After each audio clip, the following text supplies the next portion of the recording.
YJ킴님, 대선 후보들 공약 중에 펫 의료보험 관련 공약이 있나요? 다들 이제 의료보험을 그 화두를 다 던지긴 했습니다. 중요한 게 어떤 공약이냐가 중요한 게 아니잖아요, 여러분. 이게 과연 현실성이 있느냐, 그리고 이게 실제로 지켜질 수 있느냐, 이게 중요하지 않습니까?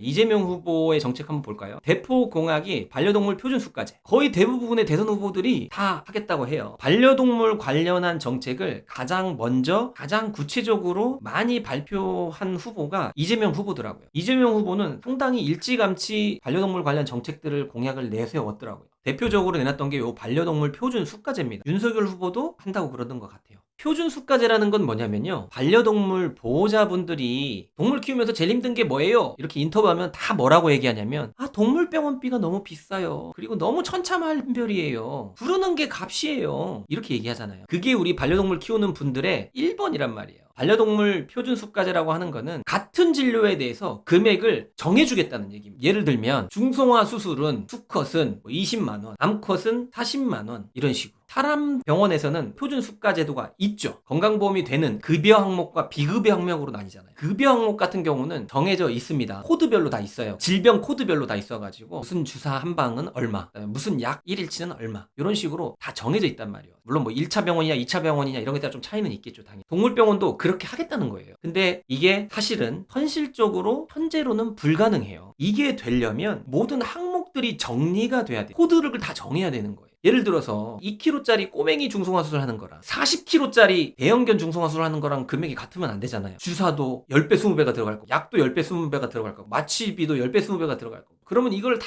세분화해서 코드를 다 만들어야겠죠. 품종별로, 무게별로, 질병별로, 치료 항목별로. 그런 게 전무한 상태에서 금액을 정하겠다? 이거는 당연히 현실적으로 불가능합니다. 어떤 분이 대통령이 된다 하더라도 1, 2년 이내에는 절대 할 수 없는 정책이고, 목표라고 저는 생각해요. 목표. 요걸 목표로 두고 그러기 위해서 필요한 것들을 하나씩 하겠다라는 내용일 것이고, 반려동물 표준 수가제가 이번 대선에서 처음 나온 내용이 아니었더라고요. 전 대선에서도 나왔던 내용이에요. 근데 바뀐 게 있나요? 좋은 내용이기는 하나 현실적으로 당장 시행할 수 있는 인프라는 전혀 없는, 까놓고 얘기해서 이 표준수가제라는 거는 뭐냐면 국가에서 법으로 상품의 가격을 정해주겠다는 거잖아요. 근데 국가가 그럴 권리가 있습니까? 그러려면 어떻게 해야 되는 거예요? 국가에서 지원을 해줘야 되는 거예요. 사람 병원에서 원장 선생님들의 주 수입원이 뭘 것 같아요? 여러분들이 병원에 가서 진료비 5,000원, 8,000원 긁는 게 주 수입원일 것 같아요? 아니죠. 건강보험에서 받는 게 주 수입원이죠. 국가에서 전 국민을 대상으로 해서 건강보험료를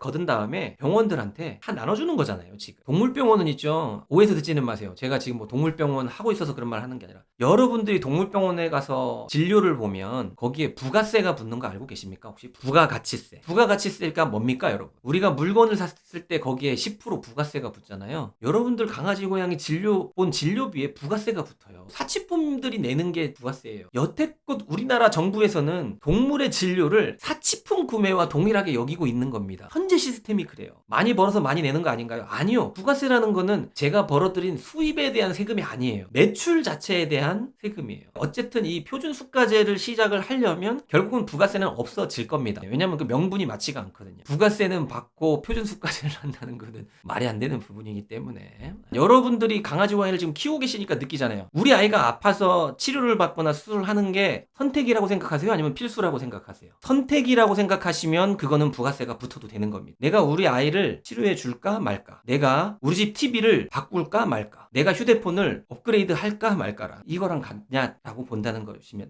이맘때쯤에 대선 후보들이 공약을 내놓는 이유가 뭡니까? 표 때문이잖아요. 솔직히 반려 인구가 1,500만이네 1,600만이네 하잖아요. 그 사람들이 와 좋겠다, 와 좋은데, 이런 공약을 내세워야죠. 근데 너네 이제부터 강아지 고양이 키우려면 다 세금 내, 이런 공약 내놓으면 어떻게 되겠어요? 근데 솔직히 제가 말씀드리면 그런 정책들도 필요하거든요. 해외에서 실제로 시행되고 있는.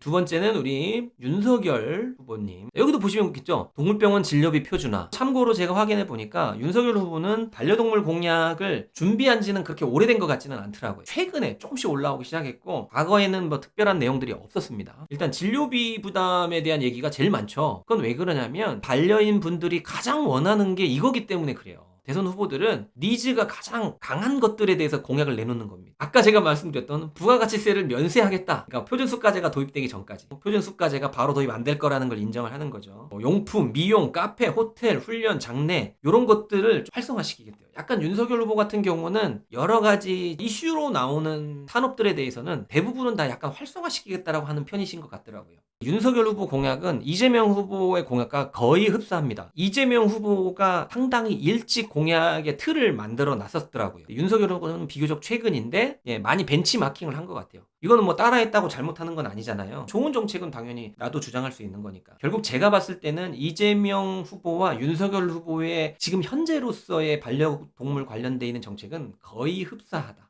특별한 거는 없다. 결론은 일단 만약에 두 후보를 비교한다면 누구의 공약이 더 좋다 나쁘다는 없는 것 같아요. 과연 누가 더 진실성 있게 이 공약을 추진을 하고 실천을 할 것인가, 그 부분이 중요할 것 같습니다.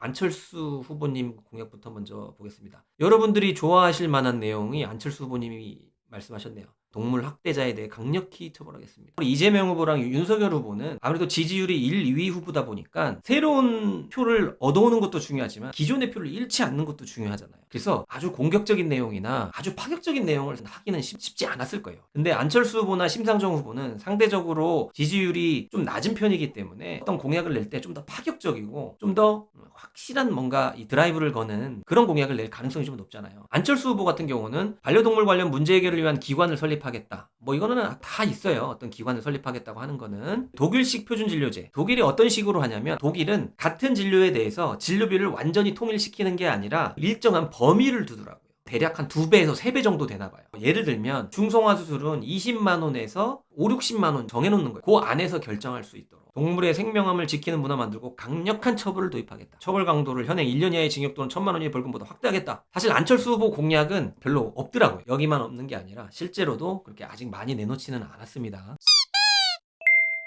그 다음에 우리 심상정 후보님. 우리 심상정 언니는 아무래도 상당히 이제 진보적인 정당의 대표이다 보니까 좀 진보적입니다. 반려동물 생애복지, 건강보험 도입하겠대요. 저는 이걸 보고 약간 갸우뚱했습니다. 건강보험은 목표겠죠. 사설 민간 펫보험을 얘기하는 건지 아니면 우리 국가에서 하는 건강보험을 반려동물이 하겠다는 건지는 제가 찾아봐도 잘 알지는 못하겠더라고요. 근데 건강보험을 하겠답니다. 어쨌든 반려동물 장례시설을 공공으로 확충하겠대요. 훈련사도 국가에서 자격증을 주겠대요. 파격적이죠 되게. 동물보호센터도 공공으로 해서 입양이나 교육, 상담 이런 걸 다 지원하겠다. 제가 봤을 때는 제 개인적으로도 가장 파격적이고 저도 수의사로서 그리고 제가 반려인으로서도 심상정 후보의 공약이 가장 발전된 공약으로 보여집니다. 하지만 현실성이 너무 좀 떨어지는 공약들이 많습니다. 현실성이 상당히 많이 떨어집니다. 목표가 되어야 하는 것들이죠. 이번 대선이 아니라 앞으로 차기까지 대선, 한 10년, 15년을 내다보고 우리의 목표가 나중에는 이 방향으로 가야 되기 때문에 그러기 위해서 단계를 밟아가야 되는 그런 상황이지 않을까라고 저는 개인적으로 생각합니다. 어디까지나 저의 개인적인 생각입니다. 지금 우리 네 후보의 반려동물 공약을 좀 봤는데 기대보다는 특별한 게 없다 라고 생각하시는 분도 계실 거고 그래도 뭔가 많네, 저 중에서 한두 개라도 꼭 이루어졌으면 좋겠다 라고 생각하시는 분도 계실 것 같아요. 그렇죠 여러분? 제발 선거 때만 살짝 나왔다가 실현 불가능한 공약이 아니길. 푸시박히기니 건강보험은 있었으면 좋겠네요. 그거는 저도 마찬가지입니다. 가장 저는 궁극적인 거는 우리 강아지 고양이들도 사람 같은 건강보험이 생기면 제일 좋겠다고 생각합니다. 국가에서 해주는. 그럼 강아지 고양이를 키우시는 분들도 좋고 동물병원도 좋아요. 진료비 때문에 싸움 날 일도 없고 과잉진료네 뭐네 뭐 이런 것도 할 것도 없고 국가에서 코드 넣어준 대로 해서 진료보면 되니까 얼마나 좋아요. 하지만 제가 말씀드린 건 뭐냐면 그거는 목표잖아요. 목표. 그게 되기 위해서 필요한 단계가 너무 많아요. 우리 건강보험 합시다. 국회의원들이 찬성 해가지고 했다고 될 수 있는 게 절대 아니고 그 시스템이 만들어지기 위해서는 필요한 인프라가 너무너무 많은데 아직 그 인프라가 전혀 없기 때문에 공무원들이 아니면은 뭐 전문가들이 모여가지고 뭐 한 6개월 머리 짜매가지고 이렇게 해놓는다고 되는 게 절대 아니에요. 그래서 그 중간 단계가 꼭 필요하다는 거예요. 다소미님, 오프리시 허가제는 불가능할 것 같고 차라리 동네마다 커다란 애견 운동장을 마련해달라는 것이 빠를 듯요. 이제 그런 것들, 우리 애견 쉼터, 애견 운동장, 시에서 또는 구에서 또는 뭐 군에서 이런 거는 제가 봤을 때는 분명히 많아질 겁니다. 어떤 분이 대통령이 되든 그거는 여러분 너무 걱정하지 마세요. 이거는 흐름이에요. 흐름, 추세. 이거를 거부하거나 반대할 수 있는 명분은 그 어떤 후보에게도 어떤 당에도 없습니다. 그리고 그렇게 했을 때 많은 국민들의 호응을 얻고 인기와 표를 받을 수밖에 없기 때문에 그런 부분들은 분명히 더 나아질 거고